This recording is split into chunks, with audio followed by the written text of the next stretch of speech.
Alam mo, marami natatakot ka dito sa EDSA. Ang kinakatakutan lang naman kasi ng mga beginners dito sa EDSA, yung bigla na daw na nalipat. Yung mga Totoo katabi po. natin, kaliwa kanan. Okay?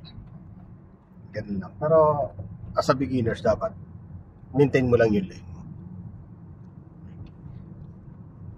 Tapos kung gusto mo mag-change ang lane, tingin ka agad ng ano. Huwag mo lang kalimutan ng magsigil. Kaya nito, mamili ka dyan sa dalawang yan, kaliwa o kanan. Saan papasok? O, kahit saan naman pwede naman. Basta isang desisyon lang. Malayo pa Yan na na lang. mag-desisyon ka na. Kasi Mas gusto mo mas, dito. Ayan. mas malapit na. So, ganun. So, hindi pwede yung pakuli ko na dito na, tapos pero, kailangan malayo pa. Alam mo kagad ipwesto yung sasakyan mo. Tapos, lagi tingin sa mirror. Kailangan makita mo kung gaano siya kalayo, gaano siya kabilis. Bago tayo mag-change ang lane. Iwasan na mag-change ang lane ng hindi ka nakatingin sa mirror, wala ka signal. Siyempre, importante din yung dapat alam mo yung pupuntahan mo. Kasi pag hindi mo alam pupuntahan mo, dito mag-exit ka na pala, tapos na dito ako pa sa lane na to. So, delikado Better ka na sa lumampas katabi. ka na lang po. Oo. So, malayo pa, dapat nakaposisyon ka na. At syempre, sa lahat, ingatan mo makapasok sa bus lane. Pag nasa EDSA ka. At 5,000 yan, multa niyan, reclass yan eh. Bawal na bawal dyan. Kahit nga mga may katungkulan sa gobyerno, inuhuli dyan. So ikaw pa, ordinary tayo, di ba? So, yun lang, yung mga bawal dito. Speed limit naman dito, so nasa 60 km/h. Hindi naman dito nire-record na sobrang bilis ka. Basta control lang yung, kontrolin mo lang yung sakyan mo na kaya mong i-manage. Yun nga lang dito, mayroong mga kaya way na biglang dito ka pala sa gitna, dito ka pala sa kaliwa, dito sa kanan.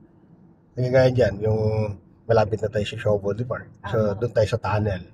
So, kukuha ka na kagad ng bandang kaliwa. Malapit-lapit na banda ron. Okay? So, dito pa lang, nasilip ka na sa kaliwa. Pag may chance ka na, lumipat ka na. Kagaya niya, yan, malapit na siya. So, diretso lang yung maintain mo lang yung speed.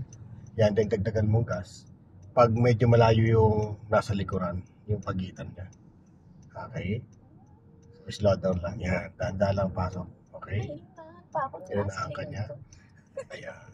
Yun, okay? Buti na lang mabait si truck driver. Itong si Avanza ay pangong. Ayan, so, tanggalin mo na yung signal mo. Ano? Ito, sa ilalim tayo. Hindi naman talaga driver. Hindi naman lahat yung mga din.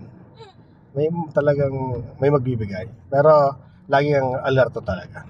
So kaya maganda dun yung napag-aralan natin kanina na bago ka mag-change ng lane, kailangan may signal, then dapat alam mo yung distance na kaya saka yung speed nasa likuran.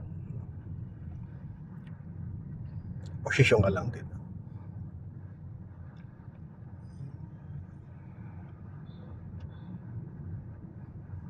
Mararamdaman mo rin naman pag mag-change ang lane, yung gulong sa unahan.